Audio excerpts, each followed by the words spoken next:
Rev up your engines!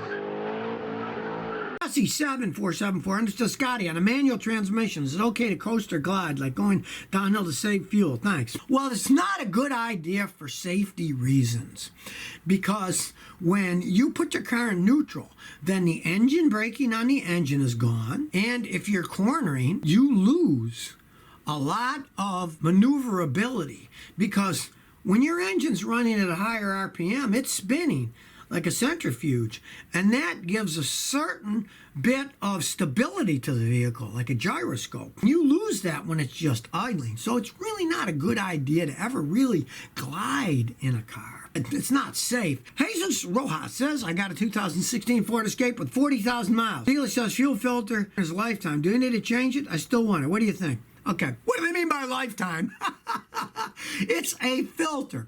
It filters out impurities, right? You get impurities, eventually you get enough of them, it's going to clog the filter up. Their idea of lifetime, because I asked an engineer once, I said, what do you mean by lifetime filters? He said, the filter is good for the lifetime of the fuel pump. So when the fuel pump goes out, you change the fuel pump and the filter, and they're hidden inside the gas tank together anyway. But that said, let's say you get bad gasoline. Impurities will clog up the filter. And as the filter clogs up, guess what happens? The pump has to work harder. So then the pump will burn out faster. Really, in my own cars, I believe in changing the filter, every 50, 60,000 miles. You have a car where it's got an access panel. All you got to do is take out the back seat or in the trunk, take off the rug, and then there's a little round cover, and you take off the 810 bolts, and then inside you just pop out the assembly, change the filter, and put it back in. Now, if you do have to drop the gas tank to change the fuel filter, most guys just say, to heck with it, I'll leave it in, and when the pump goes out, if it does, I'll change the whole thing. That's what most people do these days. DW says, Scotty, what's the downside of buying a Duramax over a Power Stroke? I know you said the Power Stroke will last longer, but it's just the motor overall. Overall, GM quality has just been going downhill for a long time. And the Ford truck quality, actually lately, especially over the last decade and half a decade especially, is getting better. The overall truck, I would get the Ford over the GM. The GM diesel engines, they're not that bad. The Fords, I think, are a little bit better. The overall vehicle, especially the transmissions, they're better in the Fords. That overall, I'd go the Ford anyways, regardless of the engine that's in them. Answer says, hey, Scotty, what do you think of a 2016 Scion with a manual tranny? My wife drives it around and gets it from A to B. What about its longevity, though? It can last a really long time.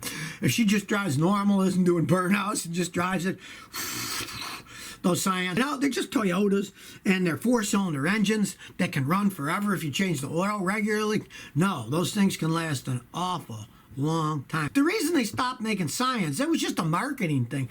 I always thought, why did Toyota decide, now we're going to have separate places called Scion and the kids will buy it? And then they finally gave up and they went back to just selling them at Toyota. Kind of a marketing crazy thing. Some people get weird ideas, and that's one of Toyota's weird ideas as far as I'm concerned. They went the wrong way. They should have just sold them as Toyotas. Toyota's got a good name. I mean, why would you want to go away from a good name? I could see Chrysler trying to use a different name for their cars, but not Toyota.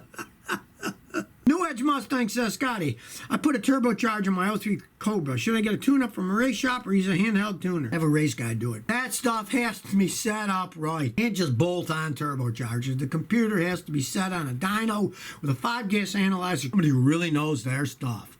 Go and get a guy to let you watch while he does it, and he'll ask you questions to get all the answers before he does it, so he'll set it up right for you. That's the only way to do it right. You did put a turbo on. A lot of times, you're better rebuilding the engine, too, because if you got an older engine, it's what, 03, it's 16 years old.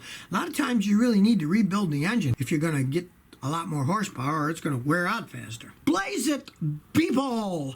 Hey, Scotty, thoughts on a 66 Chrysler Imperial Crown. It's got a 444 V8.